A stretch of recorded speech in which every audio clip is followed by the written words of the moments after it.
యేసుక్రీస్తు ప్రభునామంలో ప్రియమైన వారికి రూత్ ప్రేయర్ ఫెలోషిప్ ద్వారా తండ్రి అయిన దేవుడి ఈ దినము మనతో మాట్లాడుతున్న వాక్యము 1 యోహాను 3:21. ప్రియులారా, మన హృదయము మన యందు దోషారోపము చేయని యెడల దేవుని ఎదుట ధైర్యము కలవారమగుదుము. ఈ వాక్యము సత్యము జీవము కలిగిన దేవుణ్ణి అనుసరిస్తున్న మన హృదయ వైఖరి ఏ విధంగా ఉండాలో ఈ వాక్యం వివరిస్తోందండి.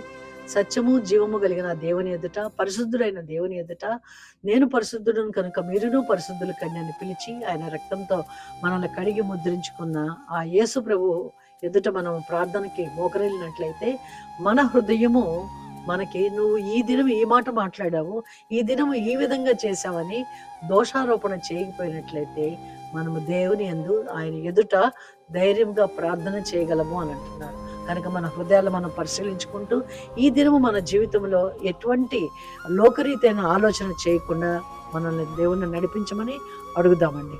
అవును తండ్రి, మేము మా హృదయం మా యందు దోషారోపణ చేయని ప్రవర్తన, జీవన విధానము, జీవన సరళి మేము కలిగి జీవించగలుగునట్లుగా మీ పరలోకపు జ్ఞానముతో ఈ దినమంతయు నడిపించమని నజరేయుడైన యేసుక్రీస్తు ప్రభు పేరిట ప్రార్థించి వేడుకొంచున్నాము తండ్రి. ఆమేన్.